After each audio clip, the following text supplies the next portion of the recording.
মুসলমানদের একজনের কারণ হলে 56টা মুসলমান দেশ তারা রাস্তায় নেমে পড়ে। খ্রিস্টানদের কোনো কিছু হলে আমেরিকা থেকে শুরু করে ইউরোপের সমস্ত খ্রিস্টানদের রাস্তায় নেমে পড়ে। আর ভারতবর্ষের হিন্দু আর বাংলাদেশের হিন্দু আর পৃথিবীর যেখানে হিন্দু থাকুক তাদের কোনো কিছু হলে ভারতবর্ষের হিন্দুরা পাশে দাঁড়াবে না, আলবাত দাঁড়াবে এবং প্রতিবাদ আগুন জ্বলবে। বললাম তো, হরে কৃষ্ণ হরে হরে, হরে কৃষ্ণ হরে হরে, চিন্ময় প্রভু ঘরে ঘরে, হরে কৃষ্ণ হরে হরে, চিন্ময় প্রভু ঘরে ঘরে। বাংলার হিন্দু এক হও, এক হও, এক হও, কানপুরের হিন্দু এক হও, এক হও, এক হও, আসানসোলের হিন্দু এক হও, এক হও, এক হও। সনাতন ধর্ম কি?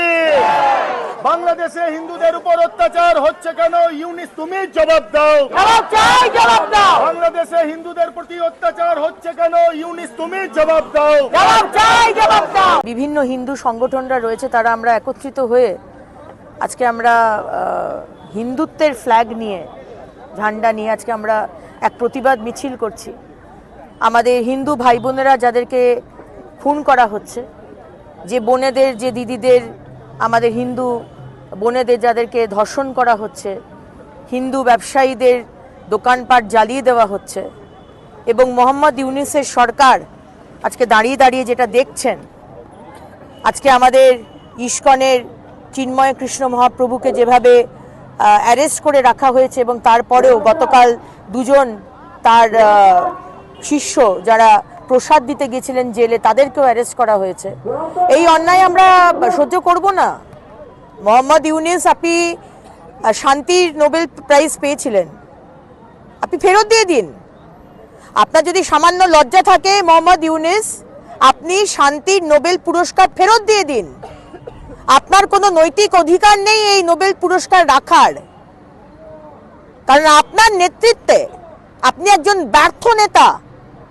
আপনি একজন অত্যন্ত ভালো ইকোনমিস্ট হতে পারেন, কিন্তু নেতা হিসেবে আপনি ব্যর্থ। যেখানে আপনার দেশের মাইনরিটিদের, আপনার দেশের হিন্দুদের, বৌদ্ধদের আপনি সিকিউরিটি দিতে পারেন না, সম্মান দিতে পারেন না, সুরক্ষা দিতে পারেন না, আমি জানি না আপনার কোনো অধিকার নেই ওই নোবেল পুরস্কার পাওয়ার। এবং তার ওপরে আপনার শ্বশুরবাড়ি হচ্ছে আমাদের বর্ধমানে।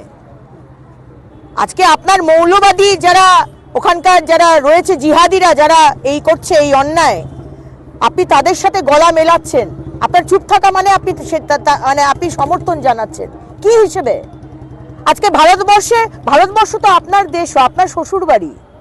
ভারতবর্ষ থেকে মানে ডিম থেকে, আদা থেকে, পেঁয়াজ থেকে, কয়লা থেকে, পেট্রোলিয়াম থেকে কি না জিনিস যায়।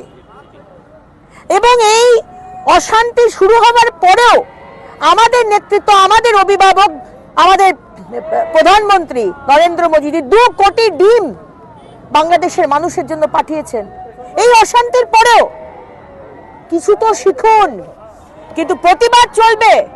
যদি ভেবে থাকেন যে হিন্দুরা চুপচাপ বসে থাকবে, হিন্দুরা খুব নরম ধর্ম, যে যার অত্যাচার করবে, পা দুমড়ে চলে যাবে হিন্দুদের ওপরে, আর আমরা চুপ করে সহ্য করব, মহাদেবের মতো নীলকণ্ঠ হয়ে বিষ পান করব, আর নয়, আর নয়। Enough is enough. মুসলমানদের একজনের কারণ হলে 56টা মুসলমান দেশ তারা রাস্তায় নেমে পড়ে। খ্রিস্টানদের কোনো কিছু হলে আমেরিকা থেকে শুরু করে ইউরোপের সমস্ত খ্রিস্টানদের রাস্তায় নেমে পড়ে। আর ভারতবর্ষের হিন্দু আর বাংলাদেশের হিন্দু আর পৃথিবীর যেখানে হিন্দু থাকুক তাদের কোনো কিছু হলে ভারতবর্ষের হিন্দুরা পাশে দাঁড়াবে না, আলবাত দাঁড়াবে এবং প্রতিবাদ আগুন জ্বলবে। বললাম তো, যদি মহাকৃষ্ণ, আমাদের চিন্ময় কৃষ্ণ মহাপ্রভুর যদি কিছু হয়, পশ্চিমবঙ্গের হিন্দুরা আগুন জ্বালিয়ে দেবে। অপেক্ষা করুন।